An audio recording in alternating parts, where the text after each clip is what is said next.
Saudara, hari ini kita akan khusus membahas mengenai pembagian daripada karunia-karunia rohani.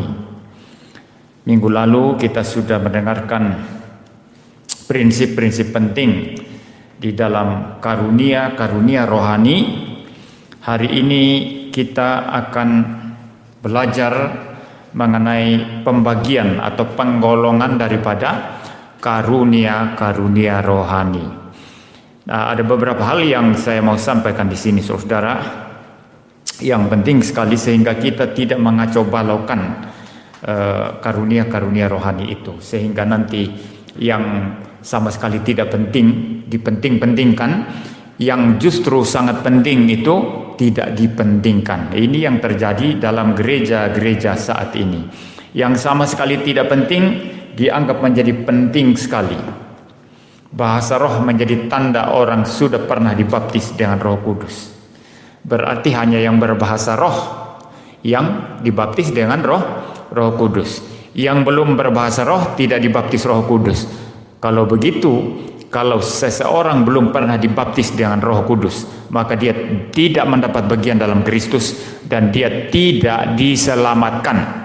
Berarti kita semua yang tidak berbahasa roh ini belum selamat. Ini ajaran kacau sekali, saudara. Ada yang bisa bahasa roh enggak di sini? Bahasa roh terserah ya. Sikira berapa atau sandalawas atau sanananana nini atau Ramayasa Hakanani apalah gitu ya. Nah, saudara-saudara, kalau tidak bisa berbahasa roh berarti belum pernah dibaptis dengan Roh Kudus. Katanya ini ajaran kacau. Ya, tanda seseorang sudah dibaptis dengan Roh Kudus itu adalah bahwa dia percaya kepada Tuhan Yesus. Kalau saudara sudah percaya kepada Tuhan Yesus Kristus, itu berarti bahwa Roh Kudus sudah berdiam di dalam diri saudara. Roh Kudus itulah yang menyadarkan kita akan dosa, yang memperdengarkan firman di dalam hati kita, dan melalui firman iman timbul, dan melalui iman kita dibenarkan, saudara, menjadi anak-anak Allah. Jadi jangan dikacaukan oleh ajaran-ajaran yang sama sekali tidak alkitabiah ya, yang mengatakan baptisan Roh Kudus tandanya adalah berbahasa roh. Lebih kacau lagi nanti tandanya jengking-jengking di lantai, guling-guling ya, meracau, berteriak-teriak, lalu tertawa-tawa berjam-jam. Ini semua kekacauan-kekacauan yang perlu dibereskan. Dan keadaan sekarang tidak seperti 30-40 tahun lalu.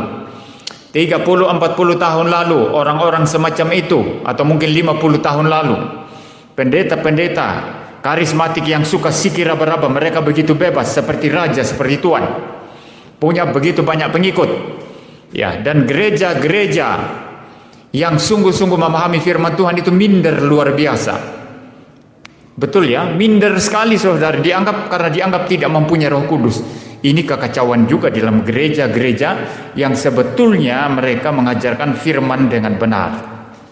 Tidak ada semangat, minder saudara. Nah, mereka merajalela, tetapi sekarang tidak seperti itu lagi. Keadaan sungguh-sungguh berubah sama sekali. Mereka mau bikin apa sekarang siap dicabik-cabik oleh pengajar-pengajar yang beres. Dan ini memang peletak dasar fondasi di Indonesia ini, bagaimana firman jihad bahkan dengan beres kembali di atas mimbar itu adalah pendeta Stephen Tong ya, yang sejak saat itu bermunculan orang-orang yang memberitakan firman Tuhan dengan benar. Lalu kita ditolong oleh era media sosial saat ini. Mereka muncul mengajarkan hal yang aneh-aneh. Kita kemudian muncul untuk mengcounter hal yang aneh-aneh itu, saudara. Ya, saudara, saya sebetulnya ingin membahas pembagian karunia-karunia roh yang diadakan oleh seorang teolog Reform Belanda yang namanya Abraham Kuyper, tetapi kita tidak ada banyak waktu untuk membahas itu sehingga saya melewatkan itu, saudara, dan saya akan menyampaikan langsung beberapa poin di dalam khotbah saya pada sore hari ini. Yang pertama-tama, kalau kita mau memahami dengan benar karunia-karunia rohani, kita harus membaginya itu di dalam dua hal ya. Yang pertama ada karunia yang bersifat jabatan, yang kedua ada karunia yang bersifat pelayanan.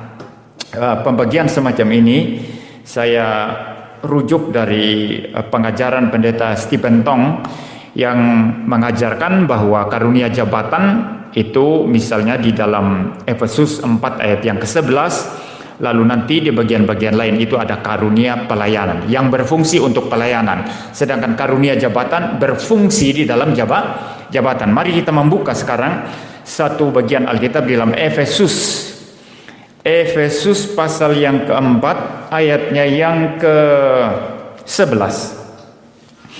Efesus pasal yang keempat ayat yang ke-11.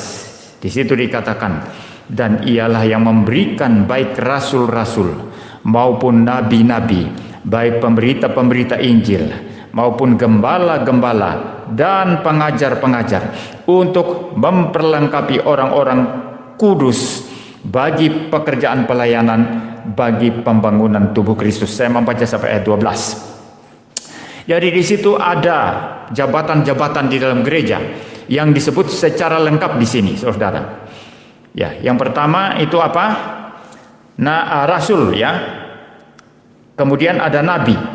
Kemudian ada pemberita Injil. Kemudian ada gembala. Kemudian ada pengajar. Ya. Nabi, rasul, nabi, pemberita Injil, gembala, pengajar.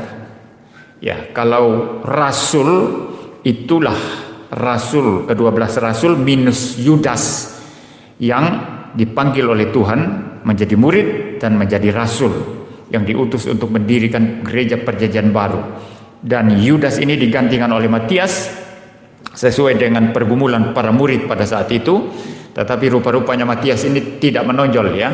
Dia hanya disebut namanya waktu dipilih untuk menggantikan Yudas. Setelah itu sepak terjangnya seperti apa nggak dicatat oleh Alkitab. Justru muncul seorang yang datang kemudian yang justru menurut saya menjadi yang terbesar di antara para rasul, yaitu Paulus. Sehingga sebetulnya yang menjadi pengganti daripada Yudas yang sesungguhnya itu adalah Paulus. Sedangkan Matias ini hanya untuk menggantikan sementara jumlah yang tidak lengkap itu, karena memang rasul jumlahnya harus 12, tidak boleh 11. Saya tidak mengkhotbahkan mengenai angka-angka di sini, saudara, jadi saya tidak akan menjelaskan itu ya, saudara. Jumlah 12, jumlah 24, jumlah 10, ya, 1000, 1, 2, 3, 4, itu semua ada maknanya di dalam Alkitab. Tapi hari ini saya tidak membahas itu, saudara.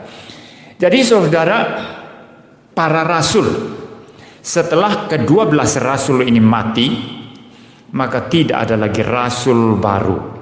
Maka kalau ada gereja sekarang mempercayai masih ada rasul, masih ada jabatan rasul ya, itu adalah sesuatu yang sama sekali tidak alkitabiah. Lalu kemudian disebut nabi-nabi ya. Rasul disebut pertama, baru nabi-nabi, saudara. Sedangkan secara kronologis waktu sebetulnya nabi-nabi dulu, ada lebih dahulu baru para rasul. Kalau karena nabi-nabi itu berasal dari perjanjian lama ya. Sedangkan rasul-rasul itu perjanjian baru ya. Tetapi kelihatannya di sini memang untuk memahami perjanjian lama kita harus membacanya dari perjanjian baru. Maka harus memahami dulu pengajaran para rasul, baru kita menoleh ke pengajaran para nabi. Tanpa perjanjian baru, maka perjanjian lama itu menjadi gelap. Itulah yang dialami orang-orang Yahudi sekarang, yang mereka beragama Yudaism, yang hanya menerima kitab perjanjian lama, kitab Torah atau Tanak, perjanjian lama. Sedangkan mereka menolak Kristus dan menolak para rasul, menolak perjanjian baru. Maka mereka buta dan tidak memahami pekerjaan Allah, tidak memahami Mesias, tidak memahami bahwa Yesus itulah Mesias yang dijanjikan di dalam perjanjian lama. Kasihan sekali, saudara. Maka tanpa pengajaran para rasul yang sudah dituangkan di dalam Alkitab perjanjian baru, kita tidak mungkin memahami perjanjian lama, saudara. Kalau saya tidak salah, pengajaran semacam ini pun mungkin saya mendengarkan dari pendeta Stephen Tong, entah saya baca di bukunya atau saya mendengarkan secara langsung dalam khotbah, dalam seminar-seminarnya pada ya sudah belasan puluhan tahun yang lalu, saudara ya. Jadi memang kita memahami perjanjian lama itu kuncinya adalah perjanjian baru. Tanpa perjanjian baru, perjanjian lama itu gelap. Nah, demikian juga saudara, perjanjian baru juga tidak bisa berdiri sendiri. Ya, pengajaran para rasul membutuhkan pengajaran para nabi. Kalau kita hanya terima perjanjian baru tanpa perjanjian lama, maka kita ada yang hilang dalam pengertian kita. Misalnya, Yesus adalah Tuhan dan Juru Selamat bagi orang-orang berdosa. Semua orang sudah rusak dalam dosa dan butuh Juru Selamat. Kita tanya, kapan kita berbuat dosa? Tidak ada cerita tentang manusia jatuh dalam dosa ya. Tidak ada cerita tentang Adam dan Hawa di Taman Eden yang memakan buah pengetahuan yang baik dan yang jahat. Tidak ada cerita tentang nubuatan mesianik ya, nubuatan tentang Yesus Kristus dari perjanjian lama, karena kita tidak tahu perjanjian lama. Lalu kita tiba-tiba kaget, loh Yesus dikatakan Mesias yang dijanjikan, tapi dijanjikan di mana ya? Nah, ini jadi problem juga. Jadi perjanjian baru tidak bisa berdiri sendiri tanpa perjanjian lama. Perjanjian lama menjadi gelap tanpa perjanjian baru. Maka dari segi order, Anda pahami dulu pengajaran para rasul, lalu melihat perjanjian lama, baru jadi utuh. Jelas ya saudara ya? Karena kalau hanya pengajaran para nabi saja saudara, maka akan sulit kita memahami tentang Mesias sebagaimana yang diajarkan oleh orang-orang Yahudi. Jadi ada karunia rasul-rasul, ada nabi-nabi. Lalu juga ada pemberita-pemberita Injil. Nah, pemberita-pemberita Injil inilah penginjil-penginjil. Ya, penginjil-penginjil. Nah, sekarang sudah banyak salah kaprah saudara di gereja. Ya, salah kaprah luar biasa. Orang mentabiskan penginjil itu salah itu. Ditabiskan jadi evangelis gitu. Lalu nanti dari evangelis jadi pendeta. Seolah-olah penginjil lebih rendah dari pendeta. Pendeta ini salah kaprah luar biasa saudara. Padahal Alkitab ini mensejajarkan gembala itu pendeta. Saya gembala, pendeta ya. Tapi ada pemberita-pemberita Injil ya. Pemberita-pemberita Injil ini saudara sejajar jabatannya dengan gembala dan juga pengajar. Ya, maka salah kalau mentabis orang dari penginjil dulu. Setelah itu jadi pendeta. Yang benar itu pendeta itu adalah umum itu. Jadi ada pendeta penginjil, pendeta pemberita Injil, ada pendeta gembala, ada pendeta pengajar. Maka gereja reform di Belanda, kalau Anda belum pernah menggembalakan gereja, tidak boleh mengajar. Jadi semua yang mengajar di sekolah teologi itu adalah pendeta-pendeta. Nah, itu sebabnya semua yang mengajar di sekolah teologi pada akhirnya harus ditabis sebagai pengajar, pendeta pengajar. Ditabis sebagai pendeta. Pendeta ini umum, saudara. Nah, kalau di GGRI memang jalurnya sudah seperti itu ya biasanya ya. Orang dari gereja dulu setelah ditabis kemudian nanti diutus ke sekolah teologi. Tetapi ada juga yang langsung direkrut masuk ke dalam sekolah teologi, saudara. Tetapi pada akhirnya nanti memang akan menjadi pendeta yang mengajar. Jadi ada pendeta pemberita Injil, itulah misionaris diutus.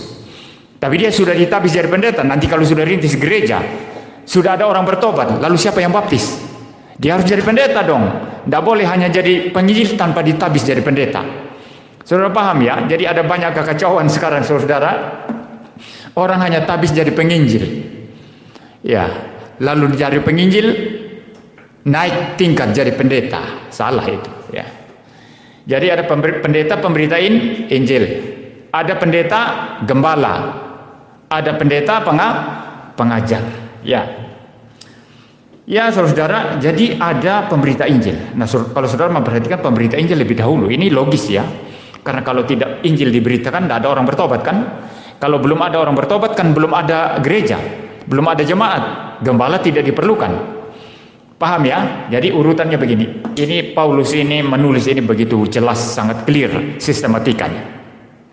Para rasul dulu, karena para nabi tidak mendirikan gereja. Paham ya? Para rasul yang mendirikan gereja di mana mereka sudah diutus oleh Tuhan Yesus dan diperlengkapi pada saat Pentakosta. Mereka pergi mendirikan gereja. Baru kemudian nanti di belakang mereka dan melalui pengajaran para rasul yang mendirikan gereja, kita memahami pengajaran para nabi. Maka di urutan kedua Paulus taruh para nabi. Jadi para rasul, para nabi. Lalu setelah itu pemberita Injil. Pemberita Injil yang pergi kemana-mana untuk memberitakan Injil. Nanti kalau sudah ada orang bertobat, kemudian mereka dikumpulkan, dibaptis dan diajar. Jadilah satu jemaat. Di situ kalau sudah ada jemaat, butuh gembala sidang yang mengajar, yang memberikan nafkah rohani, yang memperhatikan perkembangan pertumbuhan iman jemaat. Itulah gembala.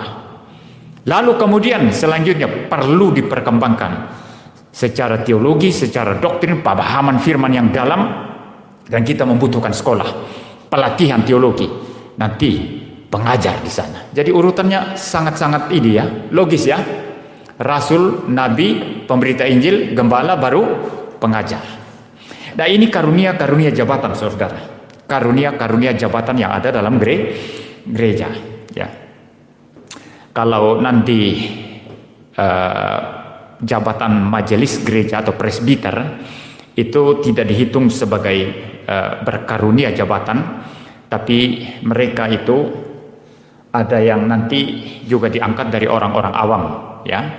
Majelis dari orang awam. Jadi majelis itu, ini saya bicara dari perspektif presbyterian ya, atau reform. Jadi kemajelisan itu terdiri dari dua golongan. Pertama dari golongan para pendeta dan golongan kaum awam yang diangkat kitabis menjadi majelis atau presbiter. Nah, maka nanti masalah presbiter atau diaken itu tidak masuk ke dalam karunia jabatan.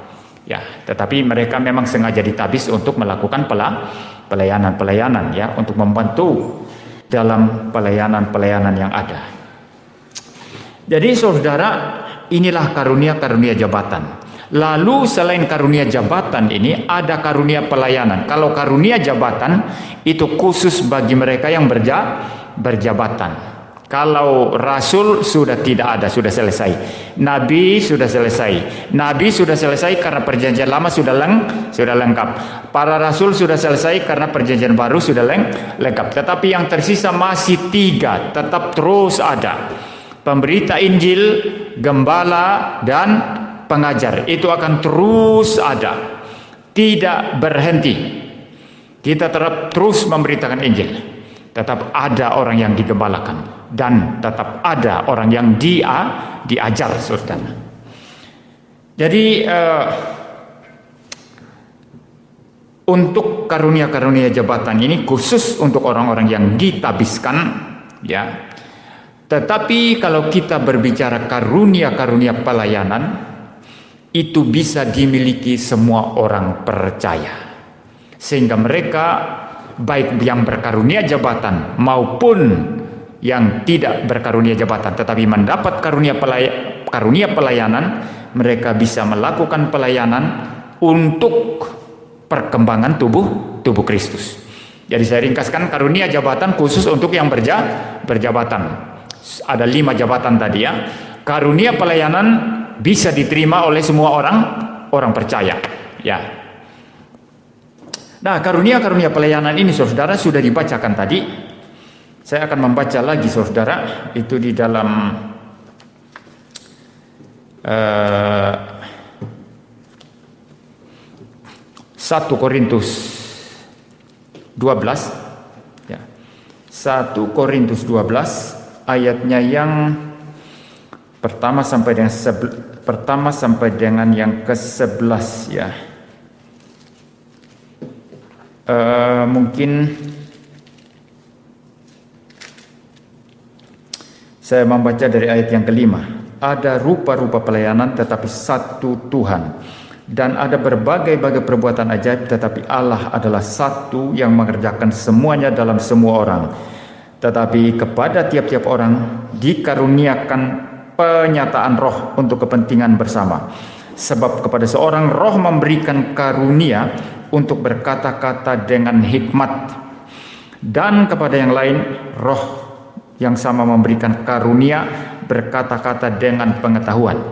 Kepada yang seorang roh yang sama memberikan iman, dan kepada yang lain ia memberikan karunia untuk menyembuhkan.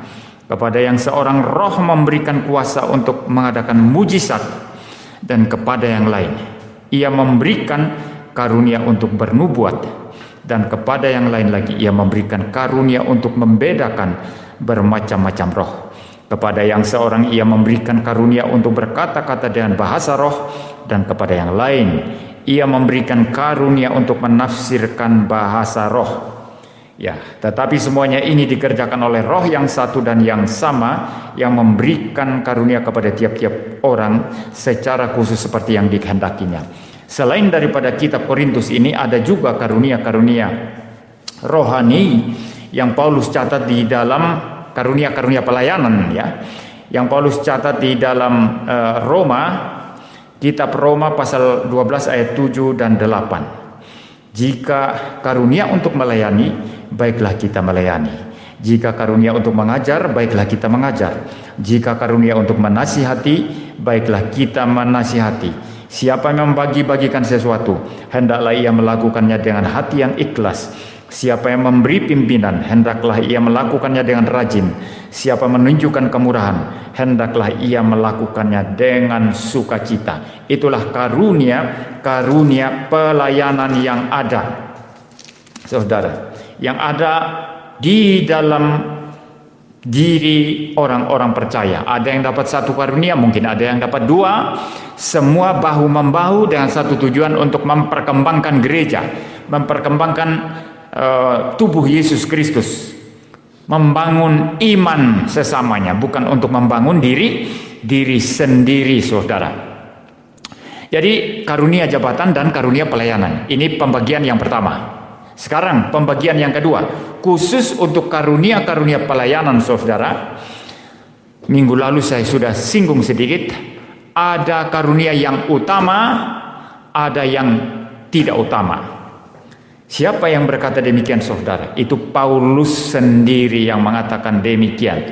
Kalau kita membaca 1 Korintus 14 ayat 1 sampai 5, 1 Korintus 14 ayat 1 sampai 5, Paulus berkata di sana, kejarlah kasih itu dan usahakanlah dirimu memperoleh karunia-karunia roh, terutama karunia untuk bernubuat. Siapa berkata-kata dan bahasa roh, tidak berkata-kata kepada manusia, tetapi kepada Allah, sebab tidak ada seorang pun yang mengerti bahasanya. Oleh roh ia mengucapkan hal-hal yang rahasia.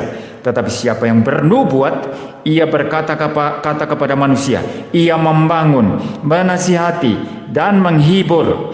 Siapa berkata-kata dan bahasa roh, ia membangun dirinya sendiri. Tetapi siapa yang bernubuat, ia membangun jemaat. Aku suka supaya kamu semua berkata-kata dan bahasa roh, tetapi lebih daripada itu, supaya kamu bernubuat. Sebab orang yang bernubuat lebih berharga daripada orang yang berkata-kata dan bahasa roh, kecuali kalau orang itu juga menafsirkannya sehingga jemaat dapat dibangun. Sangat jelas ya, Paulus berkata mana yang lebih berharga? Bernubuat lebih berharga daripada berkata-kata dengan bahasa roh. Ya, kecuali bahasa roh itu ditafsirkan sehingga iman jemaat dibangun. Tetapi Paulus memprioritaskan bernubuat. Dan istilah bernubuat ini banyak dikacaukan pengertiannya saat ini, saudara. Dianggap itu meramal saja, memprediksi. Dengarlah nubuat dari Nabi Muriwali. Gereja kita 5 tahun lagi akan ada 5.000 jemaat. Amin, saudara. Haleluya, puji Tuhan. Saudara-saudara, ini bukan nubuat, saudara. Ini ngarang-ngarang, saudara. Karena nubuat itu, saudara, bukan hanya meramal. Nubuat itu mempunyai aspek yang kompleks di dalam perjanjian lama. Nabi-nabi yang bernubuat itu, saudara, itu pertama-tama mereka bernubuat oleh karena ada kejahatan, dan mengingatkan orang-orang Israel akan hukum Allah yang harus ditegakkan. Mereka bernubuat dan mengingatkan orang-orang Israel akan hukum Taurat, hukum Tuhan, firman Allah. Kedua, jikalau ada dosa, dosa akan ditegur. Dan kalau tidak bertobat, ada penghakiman Allah.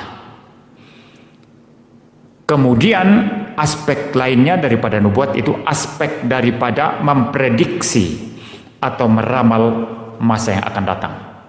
Ya, anak itu mana? Ya, memprediksi masa yang akan datang. Ya, jadi saudara memprediksi masa yang akan datang itu di dalam Alkitab itu tidak ada yang sembarangan, saudara. Yang sembarangan maksudnya misalnya kayak tadi ya, saudara akan mempunyai istri pada 2 tahun lagi. Ini sesuatu hal-hal yang kehidupan sehari-hari kan. Pendeta Muriwali akan tambah sehat pada tahun 2025. Begitu ya. Saudara-saudara, itu sesuatu hal kehidupan sehari-hari yang bukan menjadi concern daripada nubuatan-nubuatan di dalam perjanjian lama. Di dalam perjanjian lama yang menjadi fokus daripada nubuatan itu adalah Kristus yang akan datang. Itu intinya. Semua nubuatan-nubuatan perjanjian lama itu mempunyai sifat mesianik dan menunjuk kepada Kristus yang akan datang. Kedua, mempunyai sifat eskatologis, sifat masa yang akan datang. Saudara membaca kitab Yesaya, ada sifat eskatologis juga di situ, selain mesianik atau merujuk kepada Kristus yang akan datang. Saudara membaca kitab Daniel, ada aspek eskatologis, masa yang akan datang juga, akhir zaman di dalamnya, saudara. Dua hal ini fundamental penting, tetapi yang paling penting adalah Mesias yang dijanjikan, Kristus yang dijanjikan, lalu menyusul mengenai akhir zaman.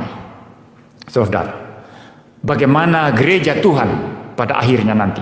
Jadi saudara, tidak ada yang sekedar meramalkan kehidupan yang remeh-temeh ya, kehidupan sehari-hari, kecuali satu tokoh itu dia mempunyai kaitan dengan bagaimana Mesias akan datang. Ya, seperti kehidupan Raja Daud, ada nubuatan, pedang tidak akan lepas dari kehidupanmu karena engkau sudah berzina dengan Betseba. Dan itu nubuatan. Tapi ini ada konteks mesianisnya. Karena Daud nanti akan melalui keturunannya akan melahirkan Mesias. Daud, Salomo, Rehabeam dan seterusnya, saudara. Jadi saudara, tidak ada nubuatan model karismatik sekarang ini yang remeh-temeh dinubuatkan, saudara. Ini nubuatan-nubuatan semacam ini, itulah nubuatan-nubuatan palsu. Itu ada banyak sekali di YouTube, saudara. Kalau saudara melihat, menubuatkan tentang Indonesia tahun 2023 akan ada kesulitan ekonomi yang luar biasa, katanya begitu, saudara. Ya, saudara lebih percaya nubuatan omong kosong dari orang-orang ini atau lebih percaya pernyataan Menteri Keuangan Sri Mulyani? Kalau saya lebih mendengarkan Sri Mulyani, karena itu yang dia urus. Dia paham ekonomi naik turun itu, tahu persis. Dia ahlinya di situ, saudara. Tapi ini pendeta abal-abal ini yang bernubuat tahun 2023, 2024 dan lain sebagainya. Itu omong kosong. Itu Yosua Teuh, saudara, pernah bernubuat. Tahun sekian akan jadi sekian, tahun sekian akan sekian. Ternyata waktu yang dia katakan itu akan terjadi sesuatu, terjadi pada dirinya sendiri, saudara. Ada seorang ibu-ibu yang menuduh dia secara tidak senonoh. Itu ramai di YouTube itu, saudara. Jadi saudara, itu nubuatan-nubuatan omong kosong, saudara. Dan nubuatan sekarang dalam pengertian memprediksi itu tidak penting lagi. Karena Anda cukup membaca Alkitab, membaca kitab Daniel, membaca kitab Wahyu, dan membaca buku-buku yang berbobot, yang memberikan tafsiran atau komentari yang berbobot tentang kitab-kitab eskatologis itu, saudara. Tidak memerlukan, saudara, nubuatan apapun sekarang. Yang paling penting adalah mengajar, mengingatkan jemaat akan firman Tuhan, menegur dosa-dosa dalam jemaat, dan mengingatkan akan penghakiman Tuhan, disiplin Tuhan, dan terus mengajar. Itulah bernubuat sekarang. Dan bernubuat inilah yang kita sebut sebagai khotbah. Saya sedang bernubuat saat ini, saudara. Dalam konteks ini Paulus berkata, bernubuat jauh lebih penting dari bahasa roh. Kalau bahasa roh yang benar-benar bahasa roh masih mendingan ya. Yang dipraktekkan sekarang ini kan bahasa roh palsu semua saudara. Bahasa roh yang bunyinya sama semua. Ya, sama semua bunyinya saudara. Kalau saudara belum tahu ya, sekali-sekali ke gereja karismatik. Ya, kalau saudara nggak pernah ke sana kan nggak tahu nanti ya. Ya, saudara ke sana ya, biar mungkin ini yang belum tahu ya. Ajak ke gereja karismatik. Coba mengamati di sana. Nanti dengarkan orang sikir raba-raba, sandal lawas. Ya, itu palsu semua saudara. Itu bukan bahasa roh itu. Ya, istilah bahasa roh pun itu salah. Harusnya bahasa-bahasa lain atau bahasa lidah. Speaking in tongue itu di dalam bahasa Inggrisnya saudara. Jadi saudara, bahasa rohnya sudah palsu. Tambah kacau saudara. Penggunaannya kacau, double kacaunya. Bahasa rohnya palsu, penggunaannya kacau balau. Nah, kalau itu bahasa roh yang sejati masih mendingan saudara. Tapi bahasa roh palsu penggunaannya juga kacau balau saudara. Maka Paulus di sini memberikanlah mengajar ya, adalah memberikan nasihat ya, juga berkhotbah. Dan kalau kita membaca saudara dalam kitab Roma pasal 12 ya, kitab Roma pasal yang ke-12 ayatnya yang ke-7, jika karunia untuk melayani, baiklah kita melayani. Jika karunia untuk mengajar, baiklah kita mengajar. Jika karunia, ayat 8 ya, jika karunia untuk menasihati, baiklah kita menasihati. Siapa yang membagi-bagikan sesuatu, hendaklah ia melakukannya dengan hati yang ikhlas. Siapa yang memberi pimpinan, hendaklah ia melakukannya dengan rajin. Dan seterusnya saudara. Jadi di situ ada mengajar, ada menasihati, ya, lalu ada mengajar, ada menasihati saudara. Ini menjadi satu rumpun saudara dan bernubuat, berkhotbah, mengajar, menasihati, ya, memberikan tuntunan firman, arahan firman, itu satu rumpun saudara. Dan yang Paulus utamakan adalah karunia untuk bernubuat atau mengajar seperti ini. Ini yang paling penting ketimbang berbahasa roh, apalagi bahasa roh itu tidak ditafsirkan sehingga menjadi kacau balau. Jemaat menjadi tidak memahami apa-apa saudara.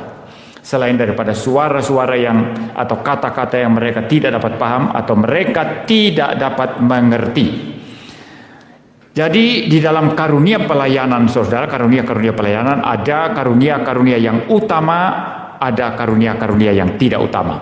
Ada karunia-karunia yang penting, ada karunia-karunia yang tidak penting. Coba dicek dulu audionya itu. Ada masalah-masalah internet ini sepertinya. Ya, jadi saudara, karunia pelayanan itu saudara ada yang utama, ada yang tidak utama. Ada yang penting, ada yang tidak penting. Lalu saudara, pembagian berikutnya itu adalah pembagian yang saya buat sendiri. Ya, ketika saya meneliti karunia-karunia rohani ini adalah karunia alamiah dan karunia supranatural. Ini masih karunia pelayanan ya. Kalau karunia-karunia jabatan tidak perlu dijelaskan lagi karena memang itu jelas jabatannya. Hanya orang-orang yang berjabatan, yaitu rasul, nabi, itu sudah tidak ada sekarang. Yang masih tetap ada adalah apa? Pemberita Injil, gembala, dan pengajar.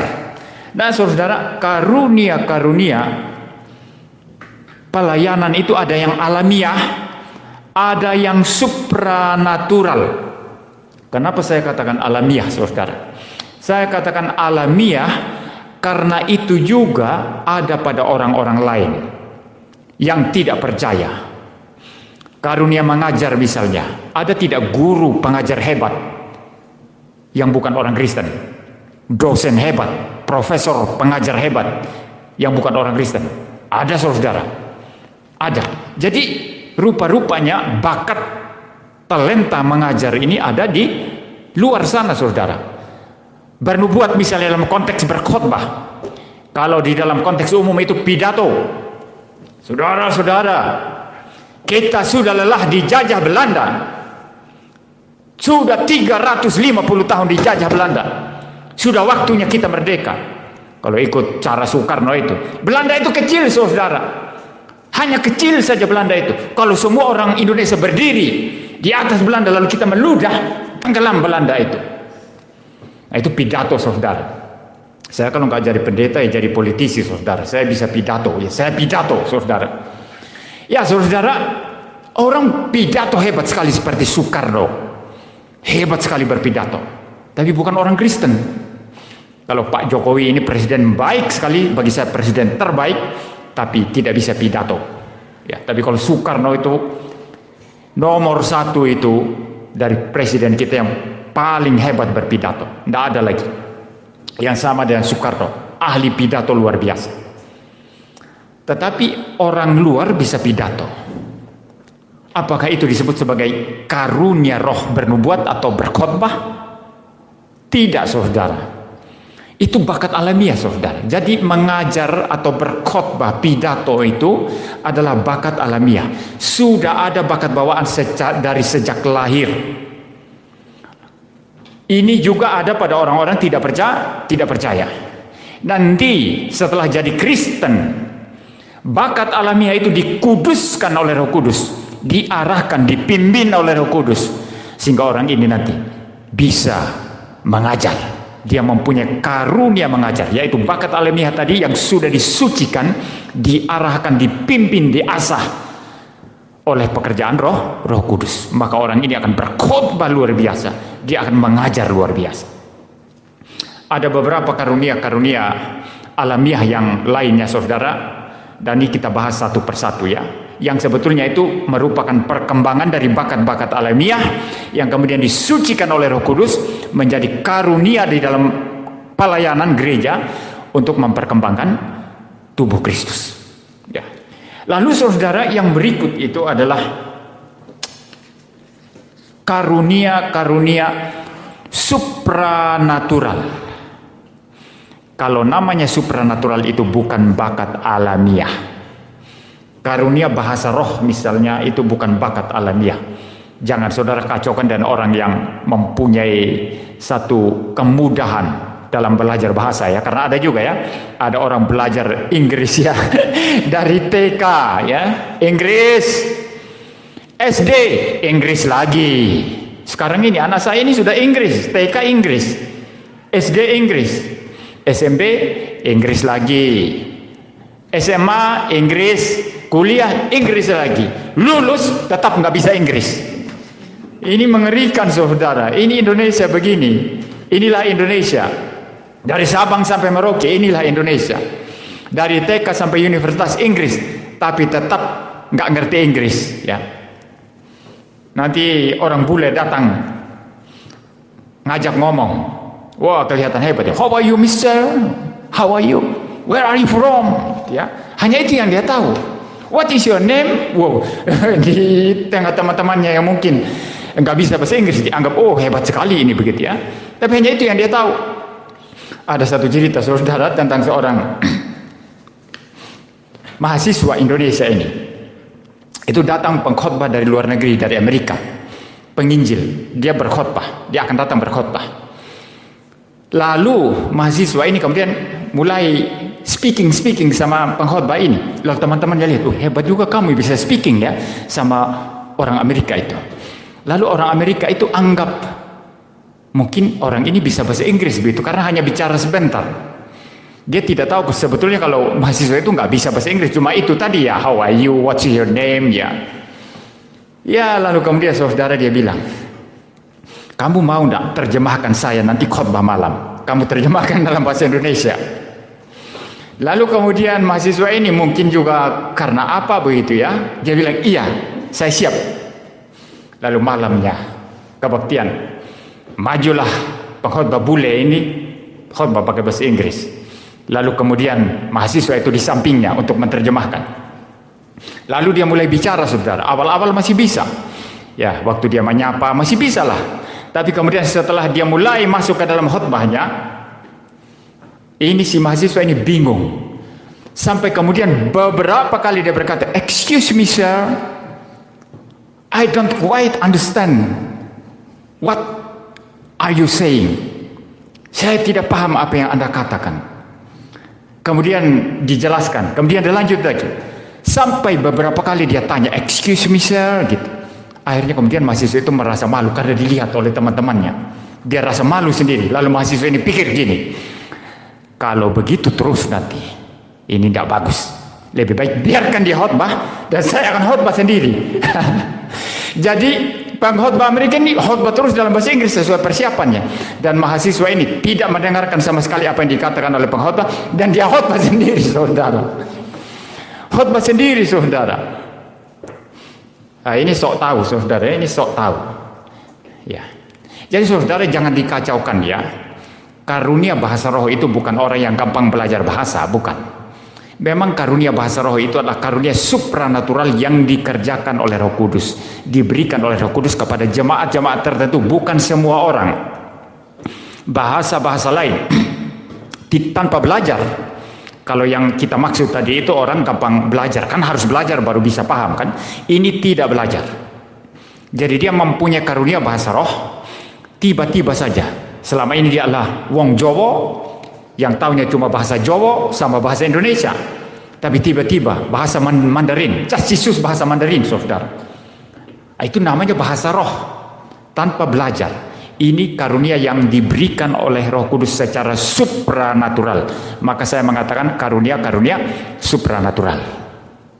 Nah, di dalam perdukunan juga ada bahasa-bahasa yang diberikan oleh setan. Ya, untuk orang seperti membaca mantra atau apalah begitu ya. Ya. Tapi kan itu supranatural juga kan?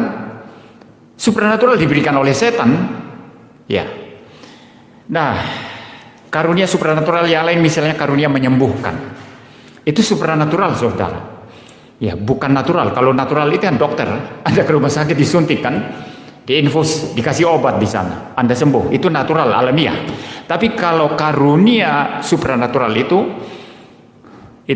tidak pakai alamiah. Dia berdoa karena memang Tuhan memberikan kepada dia karunia untuk menyembuhkan orang yang didoakan itu sembuh.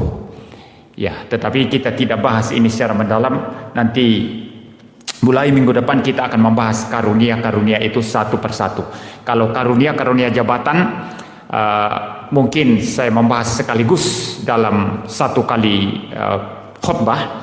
Sedangkan karunia-karunia pelayanan nanti kita akan ada yang dua-dua, mungkin ada yang cuma satu kalau perlu bahasanya satu dan seterusnya.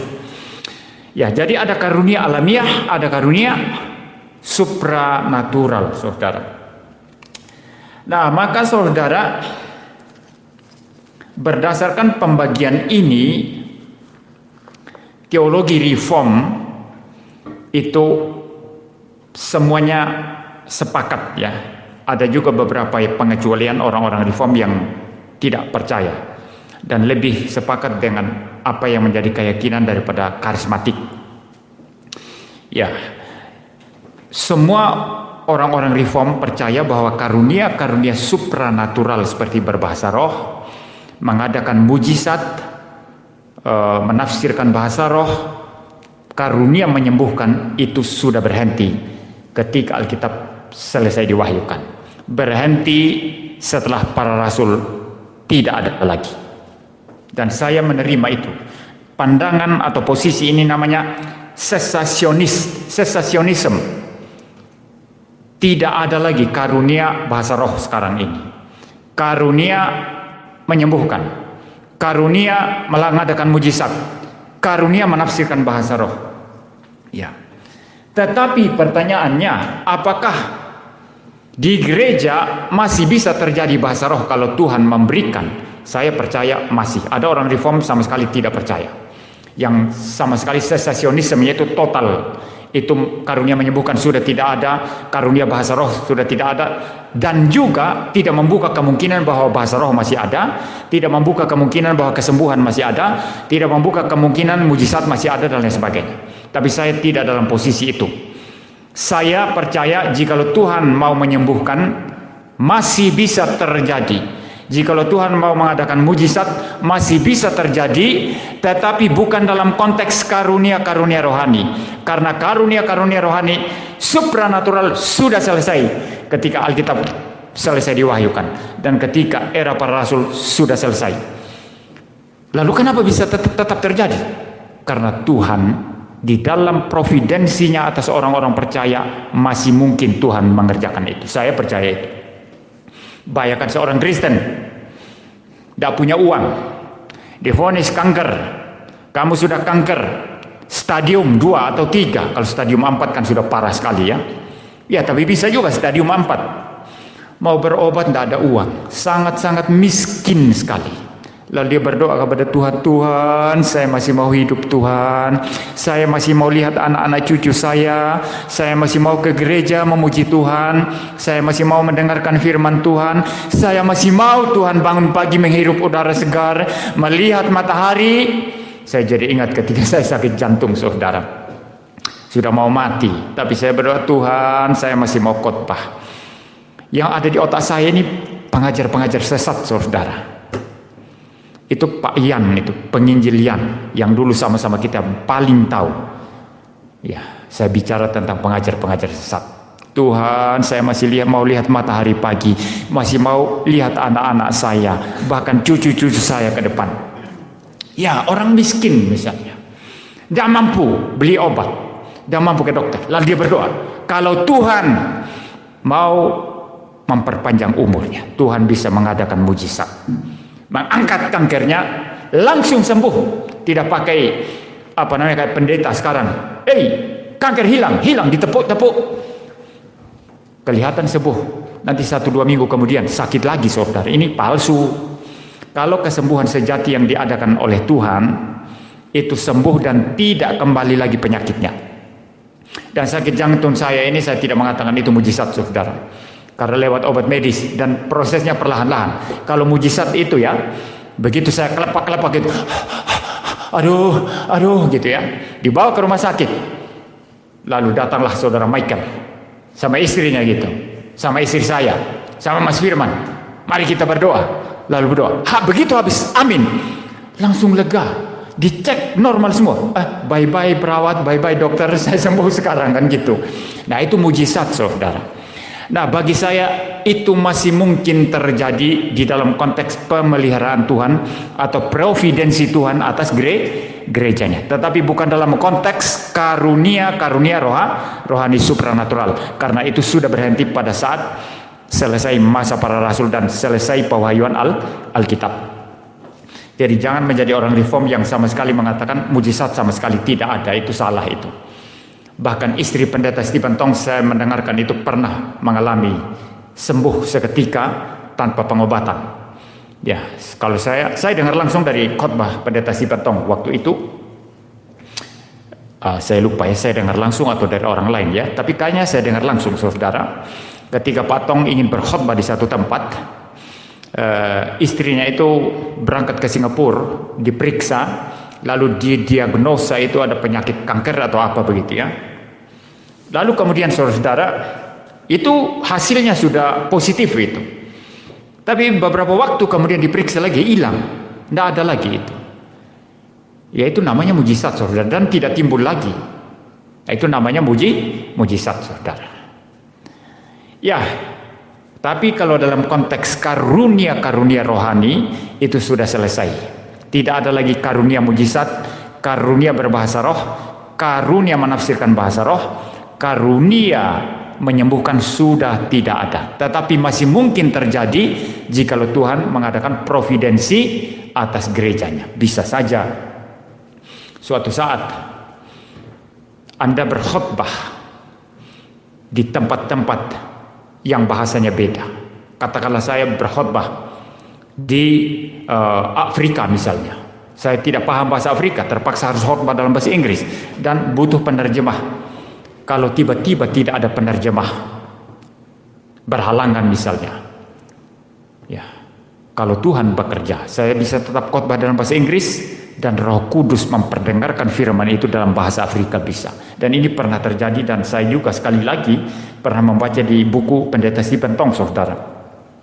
Ada seorang pengkhotbah berangkat ke Rusia, dia tidak bisa bahasa Rusia, hanya bisa bahasa Inggris. Dan ada seorang penerjemahnya, setiap malam dia KKR yang menerjemahkan khotbahnya. Dan saudara, suatu saat penerjemah ini tidak bisa hadir, entah berhalangan karena sakit atau karena apa. Maka pengkhotbah yang berbahasa Inggris ini yang tidak bisa bahasa Rusia akhirnya memutuskan untuk tidak berkhotbah malam itu. Tetapi dia merasakan beban dalam hatinya, dia merasa didorong oleh Roh Kudus untuk tetap harus berkhotbah. Akhirnya dia tetap harus berkhotbah, mengikuti dorongan hatinya. Khotbah dalam bahasa Inggris. Yang aneh, ketika dia sedang berkhotbah, orang-orang seperti paham, manggut-manggut. Kalau pas dia ngomong lucu, semua ketawa. Setelah selesai dia khotbah, saudara, dia turun, dia tanya, kalian tadi manggut-manggut, memang ngerti apa yang saya katakan? Heran mereka. Loh, Anda tadi kan berkhotbah dalam bahasa Rusia kan? Ini mirip seperti yang terjadi pada saat Pentakosta. Para rasul bicara dalam bahasa Aram, bahasa sehari-hari mereka, tapi oleh Roh Kudus diterjemahkan ke telinga masing-masing pendengar dalam bahasa Arab, bahasa Mesopotamia, Partia, Media, Elam, Mesir, Kapadokia, Ethiopia, dan lain sebagainya. Masih mungkin terjadi, tetapi ini sangat-sangat jarang terjadi. Karena apa? Bukan dalam konteks karunia rohani. Karena karunia rohani supranatural sudah berhenti, sudah stop, saudara. Nah, ini sesasionisme ya, tetapi ada juga golongan sesasionisme reform yang percaya sama sekali tidak bisa terjadi mujizat. Tapi saya tidak percaya itu. Saya tidak percaya itu. Karena itu mengurung Tuhan ya.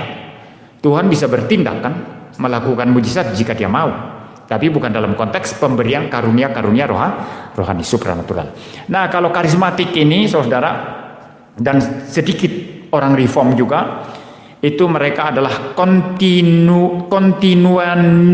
continuanism ya. Continuanism ya, itu sulit itu pronunciation-nya ya. Continuanism artinya bahwa karunia-karunia rohani yang ada dalam kisah para rasul ini, yang ada dalam perjanjian baru ini masih terus ada. Semuanya karunia, mujizat, bahasa roh dan lain sebagainya, sehingga mereka mengatakan itu gampang kita temukan sekarang. Tapi itu palsu adanya.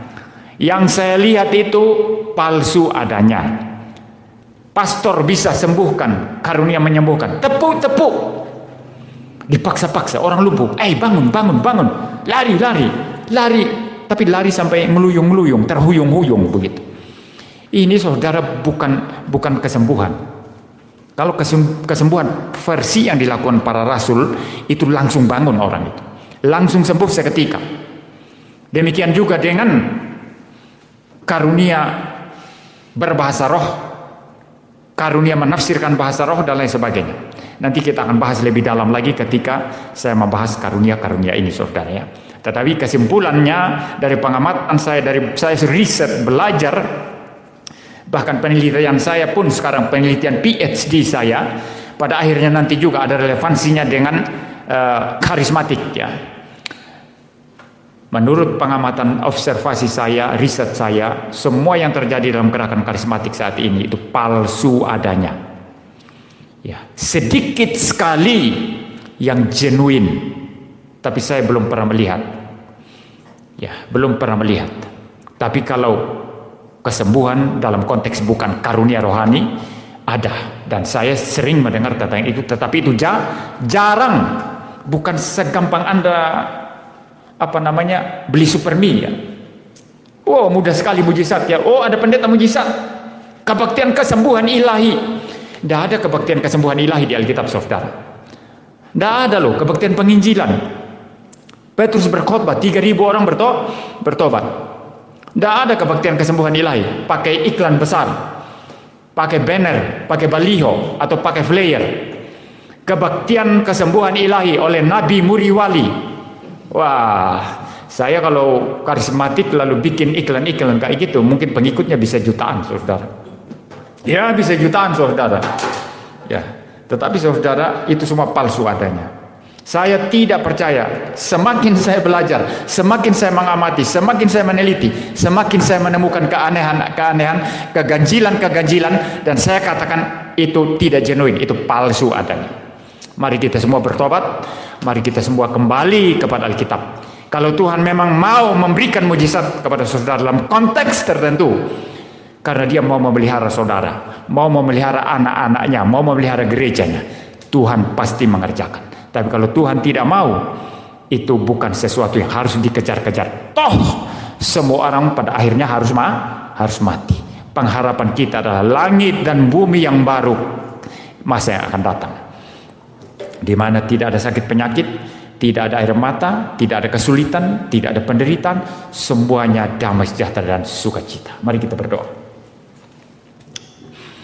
Bapa di surga, terima kasih Tuhan untuk khotbah pada sore hari ini. Biarlah Engkau terus menguatkan kami dari firman-Mu. Biarlah kami terus memahami juga bagaimana Roh Kudus bekerja, memberikan karunia-karunia. Biarlah kami mengutamakan yang utama, mementingkan yang penting, dan tidak terlalu mementingkan yang tidak penting. Biarlah kami mengejar hal-hal yang utama, dan yang Paulus katakan di dalam 1 Korintus pasal yang ke-13, yang utama adalah kasih. Kasih itu lebih utama daripada bahasa roh, daripada semua hal-hal yang lain. Dan biarlah kiranya kami boleh hidup dalam kasih Tuhan, dalam perintah Tuhan, dalam kehendak Tuhan. Terima kasih Tuhan, pimpin juga khotbah-khotbah selanjutnya yang membahas mengenai karunia-karunia rohani ini pada minggu-minggu yang akan datang. Dalam nama Tuhan Yesus Kristus kami berdoa. Amin. Saudara, kita akan memberikan persembahan. Saya minta Saudara Richard untuk memimpin persembahan sambil kita menyanyikan KPPK nomor 340, bila kau pernah cinta Yesus.